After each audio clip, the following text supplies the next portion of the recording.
welcome back to another episode of All Up in My Biz. So where to begin? In my last video, I revealed that I was expecting a little bambino. I get a little bun in the oven, and I promised that I would follow the video up with an insight to pregnancy. I'm naming this video The Truths Behind Pregnancy because let me tell you something. You may have had friends go through it, sisters, you may have watched all the movies and had this make-believe idea of what pregnancy would be like. Like, it would prepare you for what to expect. But can I just say something? Nothing can prepare you. Well, if in my instance, nothing can prepare you what to expect and what you're going to go through in pregnancy. Like, before I found out, I think I found out when I was about 4 to 5 weeks. Before I found out, I just had the normal period symptoms. I didn't have anything untoward, so I thought I was, going to go through my period. And then it wasn't until I found out, and then I went from about week 6 to 7, that my pregnancy symptoms went from 0 to 100 real quick. Now, of course, each and every pregnancy is different. There are some things that many women can relate to, and there are some things that no one can relate to because it's your own personal journey. So I think I've lined up about I've written down, so forgive me if I keep looking down, but I've written up about 10 sort of points that I'll just explain of my main things going through my first trimester. So I've tried to sort of order them, but I don't think it's any particular order because I don't think I can rank them from sort of the worst to the easiest to go through. It's just up and down. And I'm going to start with a positive. So truth one, feeling happy, of course. If this is what you want, then you're over the moon to be finally pregnant, to know that you've got life growing inside you, but also going through disbelief. Like, okay, I know I've seen 100 and I've done 101 pregnancy tests. I mean, it only took me 2 to be like, damn, I'm really pregnant. But some people do 10. They have to literally look at this test to see the line, is it line or 2 lines, over and over again to be sure that they are 100% pregnant. So not only are you happy, but you're actually in disbelief. I know I was like, oh my god, I cannot believe it, I cannot believe it, I cannot believe that I'm finally pregnant. And kind of not accepting it, and not wanting to get too happy or too gassed, you know what I'm saying, or too ahead of yourself before you know that everything's okay. You're pretty much left alone from your first appointment to your booking appointment, which for me came after my scan, which your scan is usually done between 10 to 12 weeks. So you're kind of left on your own and just to get on with it, which for me was kind of really daunting. And I was like, is this what it's really like? Like, doesn't nobody care? Isn't nobody concerned? Shouldn't I be having appointments all the time? So you kind of don't want to get too ahead of yourself until you've had your scan to confirm it. And that's how I felt in this situation. So truth 2, oh my gosh, like looking back, like it's not so bad now, but my boobs, look how big they are. I'm sorry. But the pain you would feel in your breasts, like you may have felt like you felt it before going through your period, because before I would come on my period the week before, I would usually get, sore boobs. Us ladies, we know what it's like. But the pain in your boobs in your early weeks of pregnancy is unreal. Like, to lift your arms up, to sleep, to move, to jiggle, it was painful. And I guess they're going through a real growth spurt in the beginning. I had to wear a sports bra to bed. Like, that's how deep it was. Now on to truth 3. Excuse me. So truth 3, this was the worst. It was the very worst for me. Now, my morning sickness. Like, the early days, week 6, 7, I was like, this is a bit of a breeze. Like, I feel a bit nauseous, but it ain't that bad. That's good. I could go to work, no problem. It was around Christmas time, so there were a lot of Christmas events, and we had events happening in our office for Christmas. So I was like, okay, cool. Like, I feel a bit sick, but if I just distract myself doing what I need to do, I'll get through it. That was cool. And then I finished work for the Christmas holidays. I can't remember when, but mid-December. And I went away. I stayed with a friend for a few days, 4 days, and my sickness was quite bad, but I was able to have, you know, a few snacks. I was throwing up a little bit, but nothing too severe. And then I came home, and then I was like, okay, now I can really relax. I'm at home. It's the Christmas holidays. I've got 2.5 weeks off. This is going to be good. Boom. Nuh-uh. Baby said no. No, no, no. Hormones inside me must have been raging because my sickness literally took over. I cannot explain. I was so miserable. I felt so sorry for myself, and I think I was well within my right to feel sorry for myself, because it was severe. Like, not to the point where I was admitted to hospital, but I think I literally was on the cusp of that. And I don't know, I think in my area where I live, they are kind of reluctant to send you in hospital. Obviously there's a strain on the NHS, but I literally felt like I was dying. I had no energy. I could not eat. I could not drink. I was laid up in bed, and if you know me, I like to be out and about, whizzing around. I like to, like, Saturday, Sunday comes, I like do what I've got to do, run my errands.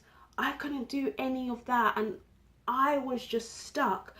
I would eat the smallest morsel of food and I'd throw it back up. I would drink a little bit of sip of water, I'd throw it back up. I tried everything. I tried mints, I tried ginger tea, I tried I can't remember all the things I tried, but I was going online and searching the internet so much to see what could relieve me. I also tried the sickness bands, both of them on both wrists. And originally, at the beginning, I thought, okay, maybe it's subsiding a little bit, but no, it came back with a vengeance, and it would not let me live.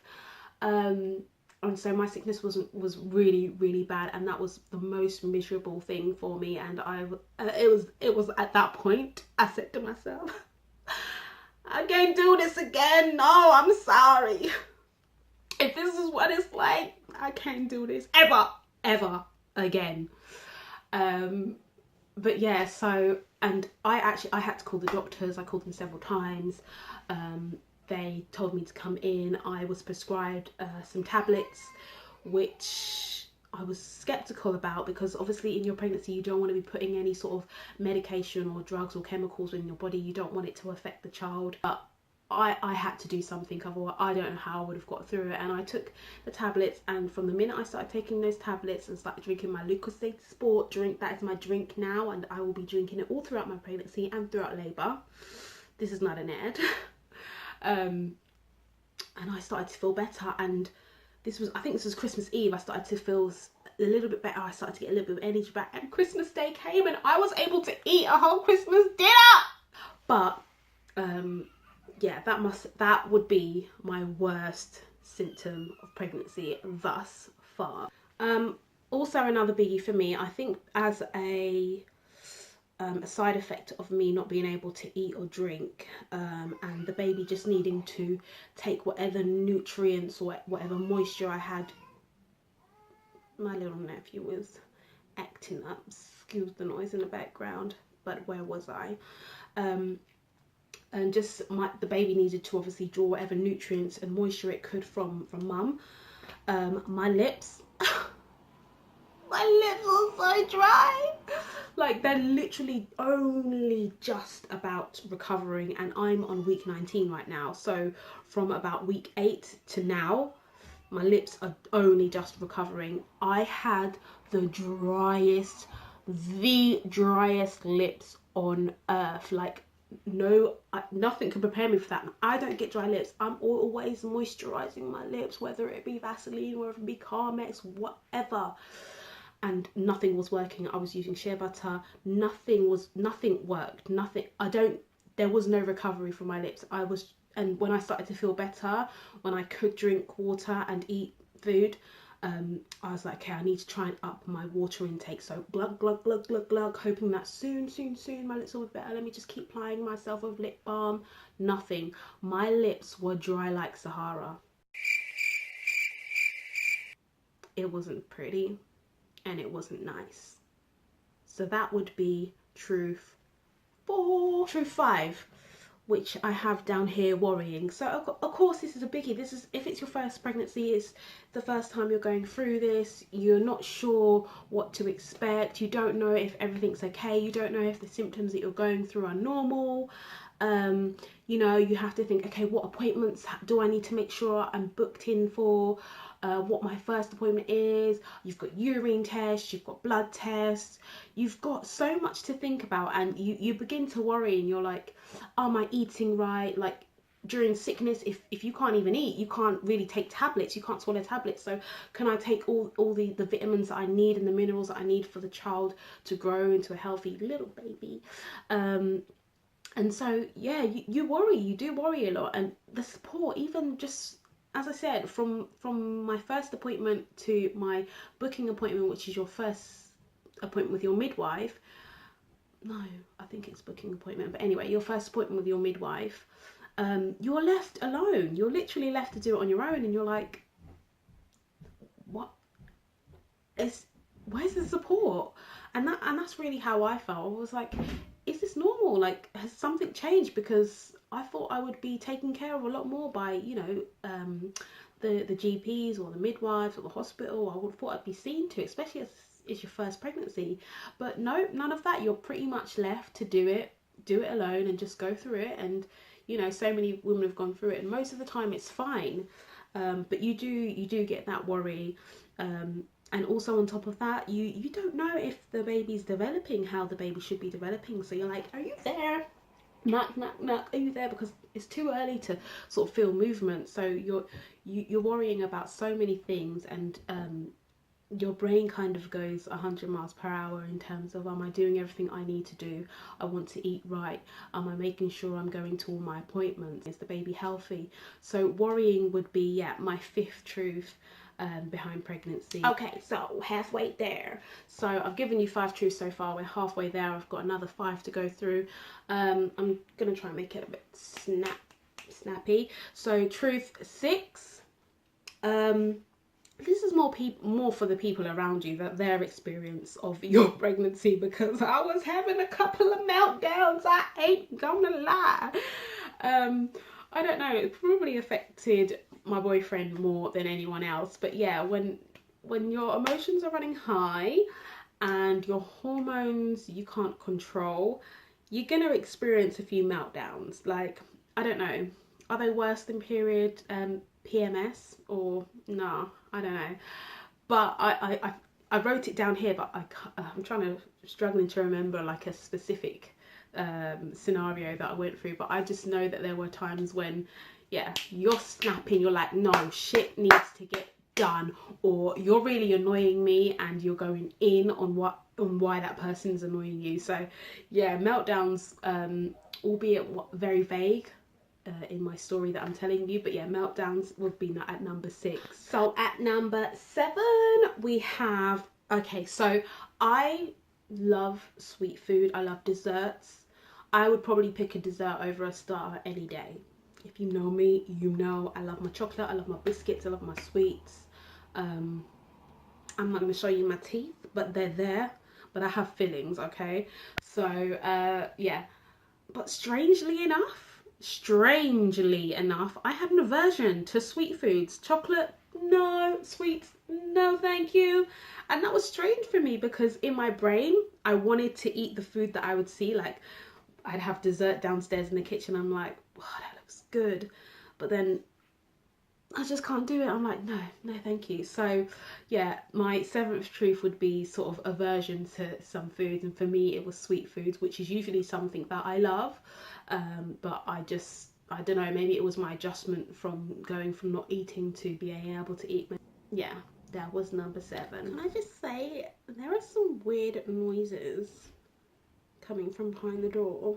I don't know what's going on, but if you can hear it, please forgive me. Never mind. Okay, so truth 8. This came around week 10, and I don't know if it's quite early for pregnancy or if it's normal or people start going through it a bit earlier, but peeing became more noticeable to me. So I can drink a little bit of water and in 2 seconds flat I need to go pee. Like, what's that all about? Middle of the night, getting up several times. Now I usually get up in the night at least once, but I had to get up several times, and I was like, well, damn. And you know what, this is, if I'm only on week 10 and the baby's what, yay big, then to me this is only going to get worse as the baby grows and starts putting pressure on your bladder. How many times am I going to need to pee a day? Like, seriously. As well, and on top of that, you're supposed to be drinking at least 2 waters minimum of water. That's asking for a lot, but of course it's something that you need to do, and you've just got to deal with, like, going to pee every second. I remember I went to go to a shopping centre, and I don't really like to use public toilets, but when you're a pregnant woman and you gotta pee, you got to go. And yeah, let's just say we do the hobbting out here. Okay, so truth 9, we're almost through, we're almost done, guys. Truth 9, again, this happened in week 11. I jotted it down. I was experiencing bloating. Now, it wasn't something that I really felt like I experienced earlier on in my pregnancy, but bloating became a thing as of week 11. Yeah, like, it was just so uncomfortable, feeling like you're really full, but obviously you hadn't eaten, or if you had eaten, you'd feel even more fuller than you actually were. Oh, it was not a nice feeling, and for me personally, I didn't really do anything to alleviate it. I just tried to just roll with the punches. But yeah, that would be truth 9 for me. And my final truth for the truth behind pregnancy, my final truth, my 10th truth, it's a bit of a positive one actually. I wanted to end on a bit of a positive note. So I don't know, kind of, I guess, actually I can pinpoint at which week this came on. So for me, it came on my 12th week, which is usually where you have your first scan. And that's the first time, you know, you go to the sonographer and they put the gel on your belly and they move this machine up and down, and it's the first time you see what's growing inside you. And for me, it was very overwhelming because you've gone through so much sickness, you've gone through a roller coaster of a ride, you've had some ups, I mainly had downs. I really felt like I had a lot of downs in my first trimester. But when you see you know, when you get to see your baby on the screen, it really does make it all worth it. And I'm not saying from that point forward it's going to be ups all the times or you'll never go through any downs, because I'm still going through my roller coaster of ride of a journey. But that is when you kind of accept it, like, yes, I can see my child, the baby's there, God willing, the baby is healthy. In my case, yes, the baby was healthy, measured up correctly for how far along I was, and you kind of get to a point of acceptance and belief that, okay, cool, everything's okay, everything's there, and you get to take away a little picture, a little scan picture that you can show to all your family and friends. And it's also the time that you can share the news with your family and friends if you waited like me to tell everyone. So yeah, it was a fantastic milestone in your pregnancy, and I'm sure it's the first of many. So yeah, acceptance would be truth 10, and I just wanted to end this video on a positive note because I know I had so many negatives, but believe me, I am over the moon to be going through my pregnancy. It may have not been the best journey thus far for me, but I appreciate every single minute for it, and I thank God for what I'm going through at this moment in time, because I know I've been blessed with life. So yeah, that's it for All Up in My Biz. If you're watching this video for the first time, go back and watch my reveal video. I did the spicy ramen noodle challenge. But if you've been on my journey with me, continue to stay on my journey with me, because there'll be lots more videos.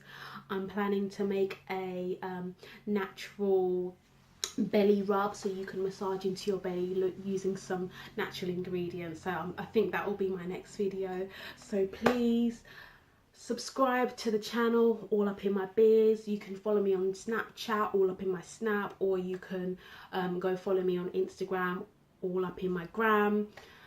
All the information will be down below. But thanks for watching, guys.